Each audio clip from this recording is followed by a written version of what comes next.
Letter 3. Gimmel. Proverbs 31:12.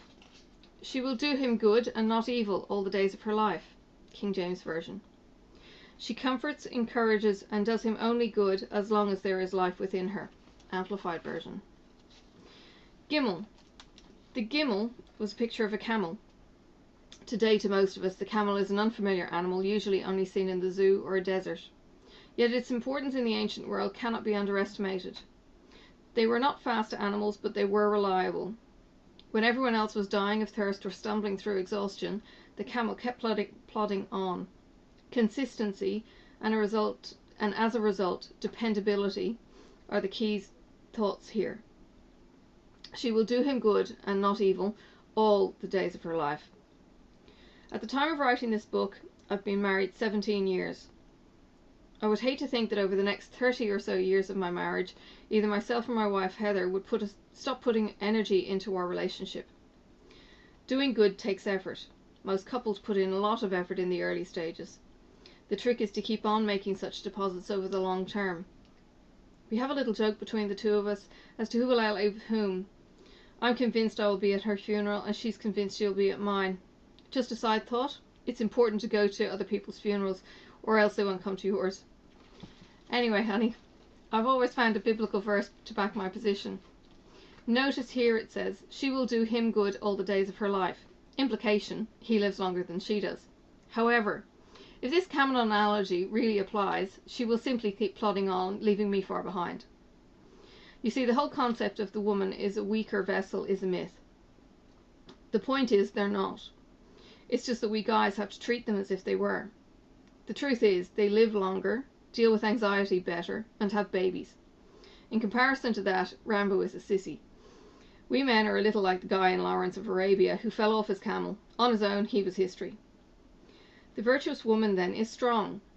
She keeps on going. Like a Duracell, she lasts longer. Like Susie Moroney, the famed Australian swimmer who recently swam from Cuba to Florida, she has the ability to keep on going when many of the males of the species would have vanished quietly beneath the surface. It reminds me a little of one of those episodes of a well-known 7-Up series made for television by BBC. These documentaries visited a group of children when they were 7, and then every 7 years after that to see how their lives, beliefs and circumstances had changed. Initially it was simply an attempt to see whether or not the old saying is, "Give me a child when he's 7 and I will give you the man," was true. The series, however, grew in popularity until the original purpose was almost forgotten, as we were all simply curious about these other people's lives. In the episode 42 Up, this dependability aspect came clearly to the fore.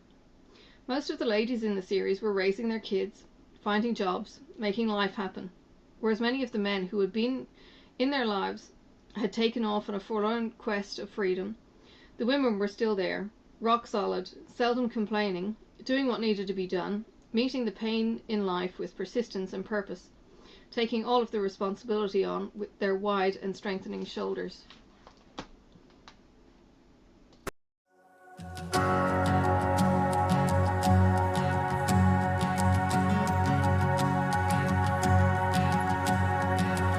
Who am I that the highest king would welcome me?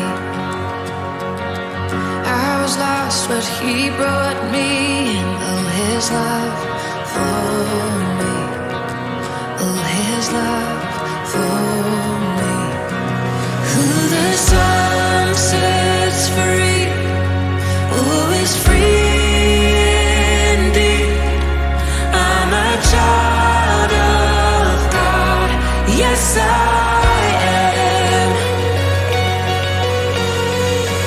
Free at last, he has ransomed me, his grace runs deep. While I was a slave to sin, Jesus died for me. Yes, he died for me. Who the sun sets free, oh, is free indeed. I'm a child of God, yes I am.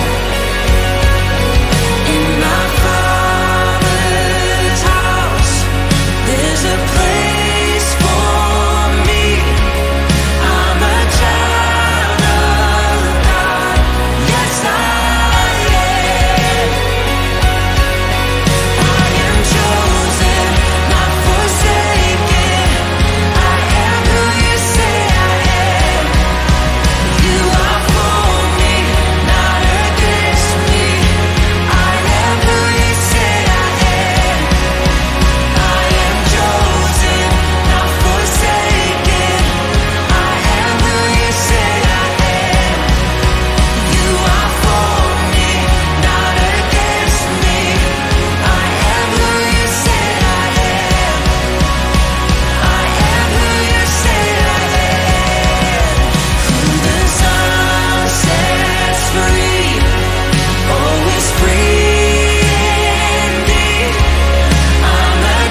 There's a place for me.